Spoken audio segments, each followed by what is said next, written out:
मैस्मरिज्म की सिद्धियां, भाग 2। चौथा, भविष्य ज्ञान। अपने आप को पूर्णतः शिथिल कर दीजिए। शरीर में से अपने को पृथक अनुभव कीजिए। अंगूठे के बराबर आत्मा की ज्योति का ध्यान कीजिए। निर्विकार, निर्लिप्त, शुद्ध बुद्ध, मुक्त, गुणों से युक्त आत्मा अपने को अनुभव कीजिए।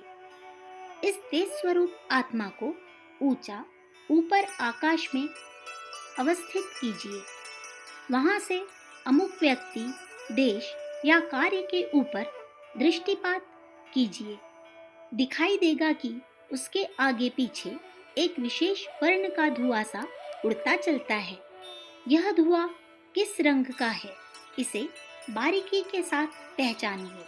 जिसके आसपास काला, घना, भयानक कोहरा सा उड़ता दिखाई दे, उसका भविष्य अंधकार में अनिष्ट सूचक समझना चाहिए।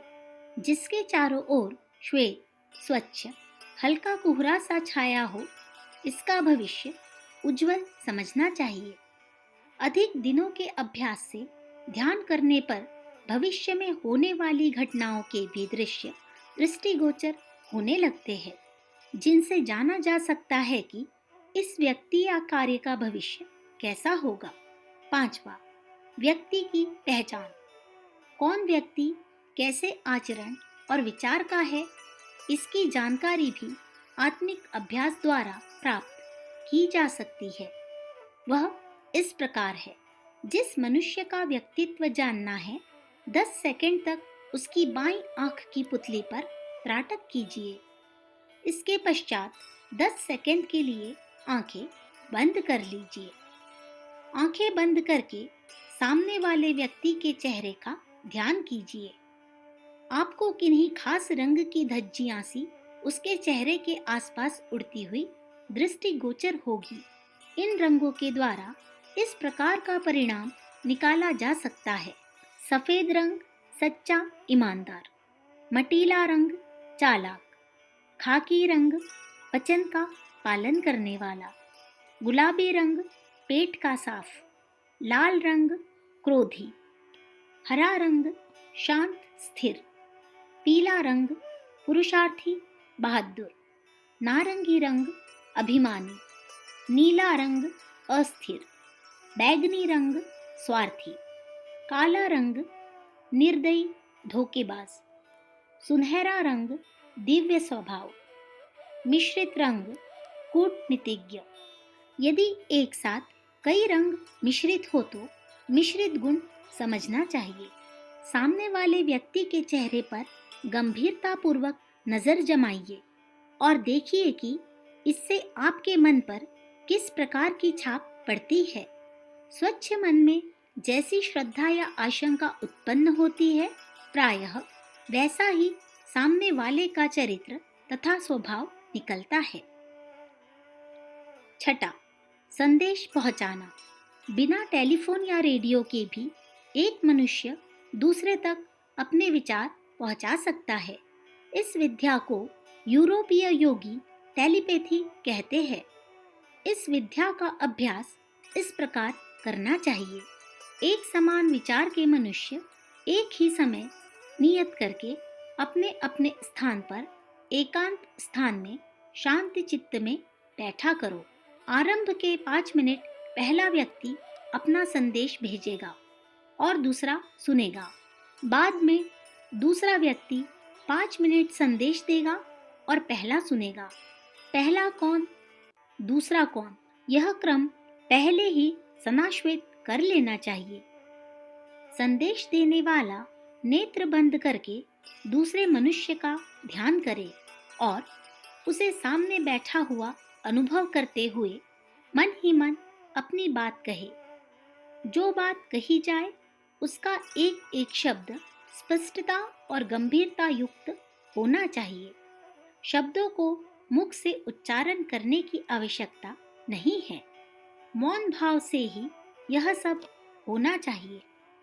दूसरा व्यक्ति आरंभ के नियत समय में पहले व्यक्ति का नेत्र बंद करके ध्यान करे और मुख की तरफ गंभीरतापूर्वक देखे कि वह क्या भाव प्रकट कर रहा है। जो भाव उसकी मुख मुद्रा से समझ में आवे उन्हें हृदयंगम कर ले। इसी प्रकार 5 मिनट बाद दूसरा व्यक्ति संदेश भेजे और पहला उसे ग्रहण करे। यह अभ्यास ब्रह्म मुहूर्त में अच्छा होता है। दोनों अभ्यासी अपने अभ्यासों से निवृत्त होकर आपस में मिला करे और विचार किया करे कि कितने अंशों में सफलता मिली है। आरंभ में 10% सफलता मिलती है, फिर धीरे धीरे उन्नति होने लगती है।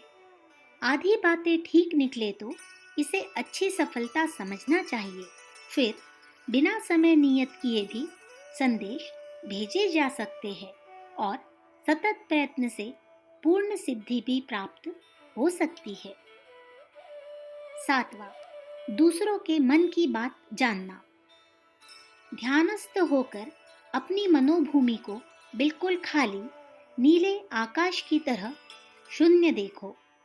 जिस व्यक्ति के मन की बात जाननी है उसकी अकेली मूर्ति उस अखिल नीले आकाश में स्थित देखो, अर्थात ऐसा अनुभव करो कि सारा विश्व नीला आकाश मात्र है और उस आकाश में अमुक व्यक्ति के अतिरिक्त और कोई वस्तु नहीं है। एकटक होकर उस व्यक्ति की प्रतिमा की ओर ध्यान लगाकर देखो। कुछ क्षण में वह व्यक्ति अपने भाव और विचार संकेतों द्वारा तथा मुंह खोलकर बताता हुआ दृष्टिगोचर होगा। इस प्राप्त संदेश द्वारा दूसरों के मन की बात जानी जा सकती है। 8वां, पीड़ा दूर करना।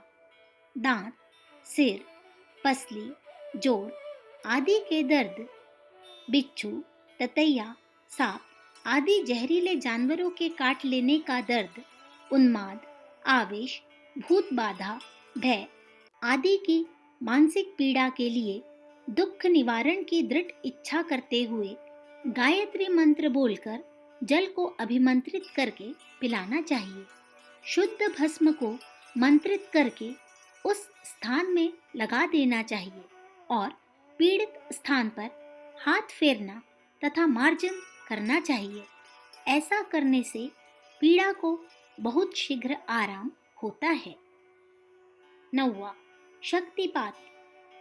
आध्यात्म विद्या के ऊंचे अभ्यासी अपनी शक्ति को सामने वाले व्यक्ति पर असाधारण रूप से एकदम गिरा सकते हैं। इससे उसका भीतरी जीवन बिल्कुल उलट-पुलट हो जाता है। स्वभाव, विचार और संस्कार दूसरे ही ढांचे में ढल जाते हैं। यह मैस्मरिज्म का ऊंचे दर्जे का प्रयोग है। साधारण प्रयोग का विशेष असर तो सिर्फ उतनी ही देर रहता है जब तक कि तंद्रा रहती है। जागृत होने पर प्रभाव कम हो जाता है, किंतु शक्तिपात का प्रभाव स्थायी पड़ता है और एक ही बार के प्रयोग से मनुष्य की मानसिक स्थिति बदल जाती है। इस प्रयोग को ग्रहण करते समय कपकपी आ जाती है, झटके से लगते हैं और अवर्णनीय विचित्र मनोदशा हो जाती है। सच्चे, सदाचारी, तपस्वी और खरे साधक ही शक्तिपात कर सकते हैं। उपरोक्त पंक्तियों में जिन 9 सिद्धियों का वर्णन किया गया है वे आरंभ में ही किसी को पूर्ण रीति से प्राप्त नहीं हो जाती। बहुत समय तक निरंतर अभ्यास करते रहने से सफलता की मात्रा धीरे धीरे बढ़ती जाती है और एक दिन साधक आशातीत सिद्धि प्राप्त कर लेता है। अखंड ज्योति, जनवरी सन 1944, पृष्ठ संख्या 26, 27, 28। विचार क्रांति दूत YouTube चैनल को सब्सक्राइब करें एवं अगले वीडियोस प्राप्त करने के लिए बेल आइकन दबाएं। धन्यवाद।